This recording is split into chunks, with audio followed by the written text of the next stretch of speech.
Thank you and welcome to the show this morning. The topic this morning is the great debate, President Barack Obama. And of course we have with us to talk about the great debate, Dr. AAl-Hadid.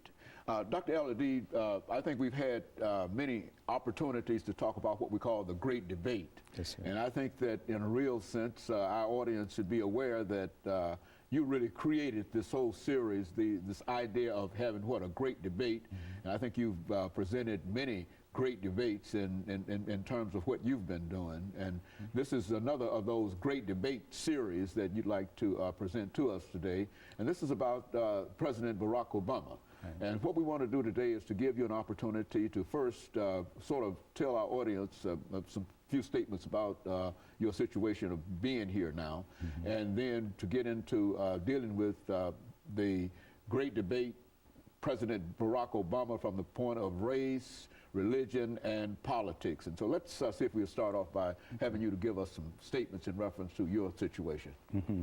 Well, as you know, Dr. Haney, I was at Tennessee State University for a number of years, and my last time there, I was the chair of the Africana Studies Department. And I left the university and I served as a principal of an Islamic school. Mm-hmm. So now I'm just enjoying life and writing books and then moving forward.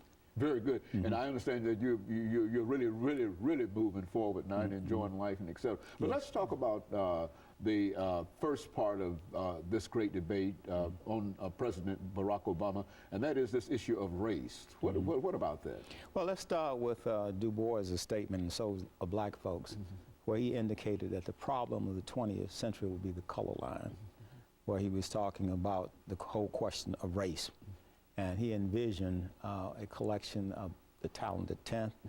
who would basically be lawyers, doctors, preachers, and business persons. And these would be the race men who would lift up the race from the standpoint of leadership. Mm-hmm. And at the same time, we had Booker T. Washington, who felt that we had to produce a class of mm-hmm. entrepreneurs and producers, people who would come from the land mm-hmm. and produce things. Mm-hmm. So this was the initial great debate, and as you know, the forum that I created at mm-hmm. Tennessee State involved the dialectics between Martin Luther King and mm-hmm. Malcolm X around the question of integration versus mm-hmm. separation. And I think when we come to President Barack Obama, mm-hmm. I see him as a synthesis mm-hmm. of the tension between Dr. King and Malcolm, in the sense that Barack Obama went through a period in his life where he was dealing with his identity. Mm-hmm. I mean, his mother was white from Kansas, his mm-hmm. father was African from mm-hmm. Kenya, he was a Luo. And so he went through life for the first mm-hmm. 18 or 20 years of his life, mm-hmm. not really being certain about his identity. So that takes us into what Du Bois was talking about mm-hmm. in terms of the double consciousness, mm-hmm. as he also outlined, mm-hmm. you know, in the souls of black folks.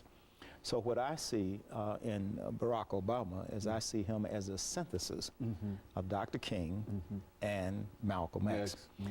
I think that his ideas are a lot closer to Dr. King mm-hmm. because of his Christian background. Mm-hmm. And there's some characteristics that I see in President Obama. Mm-hmm. One, his character, just unimpeachable character, morally upright. Mm-hmm. Two would be his intellect. Mm-hmm. I think post W.E.B. Du Bois, he's probably one of the most brilliant African Americans who graduated from Harvard University. Mm-hmm. He was the first to become president of the Harvard Law Review, and you know, he also received the Nobel Peace Prize, and of course he was the first African American to become president of the United States.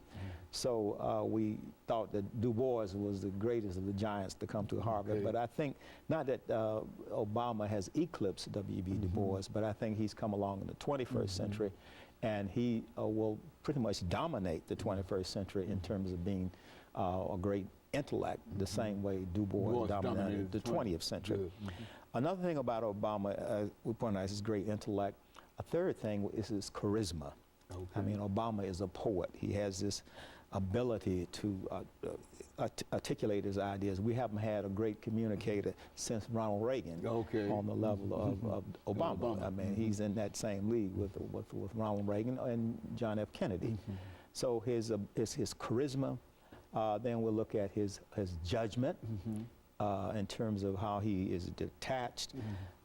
He is what I call a pragmatic idealist. Almost on a Zen level. I view Obama as like a Zen master, level of discipline that he has, level of detachment. He's always fully engaged but never overreact. And finally, his vision. And I see his vision as an upgrade on the dream of Dr. Martin Luther King. Very good. And of course, Dr. AAl-Hadid, what we're going to do, we're going to take our first commercial break, and then we'll come back and we'll have you to go into that second area, and that is religion. Yes. And of course, we'll be back with our audience following this very, very short commercial break.